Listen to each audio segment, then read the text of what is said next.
The sun was bright that morning, spilling golden light across the small park where Owen Harper sat on a worn wooden bench, staring at his son, Mason, who ran ahead, chasing bubbles blown by a street performer.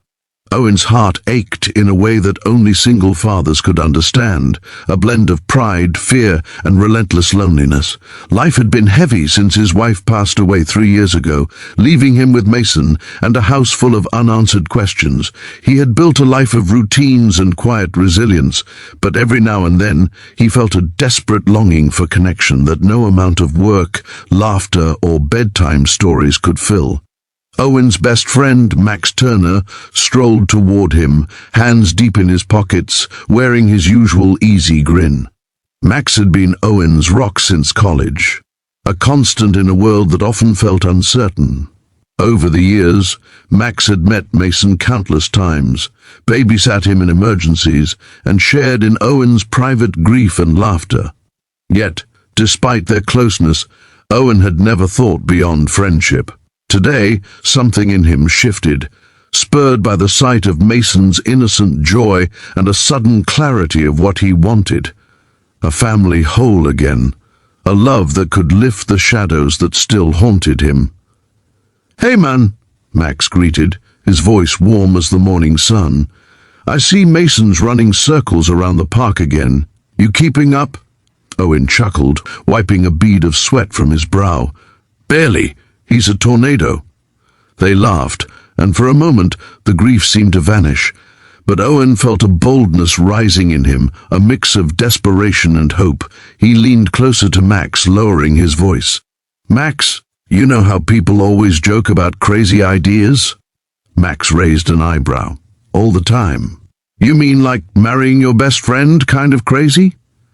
Owen's chest tightened, but he laughed nervously. "Yeah, something like that." Max tilted his head, smiling. "Owen, you're being ridiculous. Who would ever say yes to that?" "I don't know." Owen hesitated. "Heart hammering, maybe. Maybe it's worth a shot." And with a breath he didn't even realize he was holding, he said the words that had been lingering, unspoken for years. "Marry me, Max. Just marry me. Not legally, I mean, just come on, let's pretend for Mason, for me, for something real."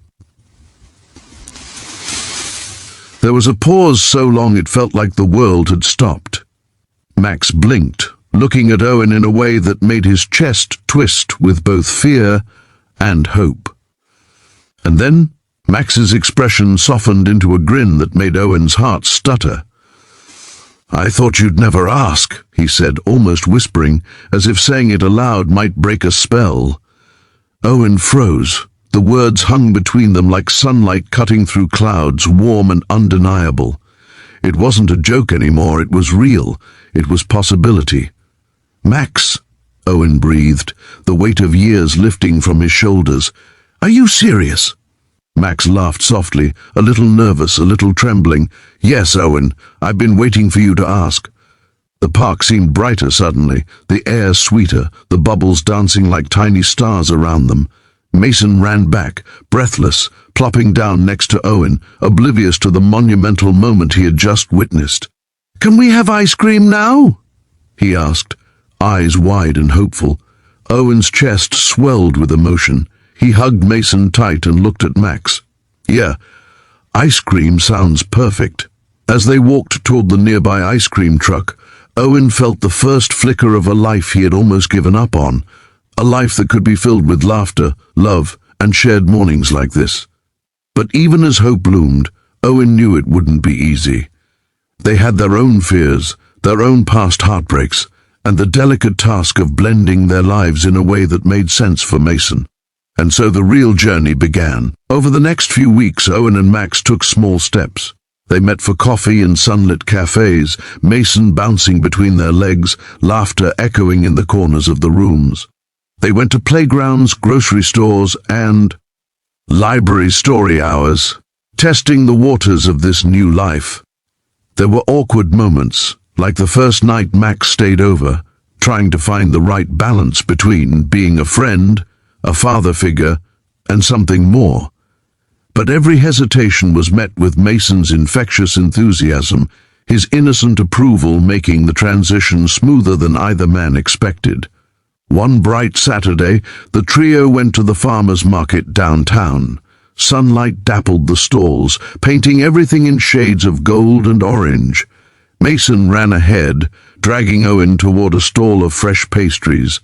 Max followed behind, smiling, occasionally teasing them about who could grab the biggest chocolate croissant. They moved like a family, small but tangible, the kind of image Owen had only dreamed about.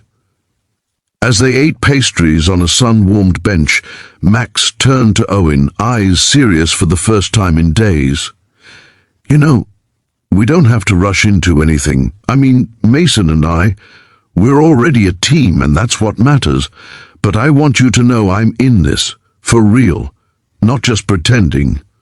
Owen felt a lump in his throat. "I know. I can't explain it, Max, but it's like all the pieces I didn't know were missing are finally fitting together." Max reached out, brushing Owen's hand. It was a small gesture, but it carried the weight of everything unspoken. And for the first time in years, Owen felt he could breathe without the heaviness of loss pressing down. Life didn't magically become easy. There were challenges, managing Mason's emotions, balancing work, and navigating the fear that one wrong step could shatter the fragile happiness they had built.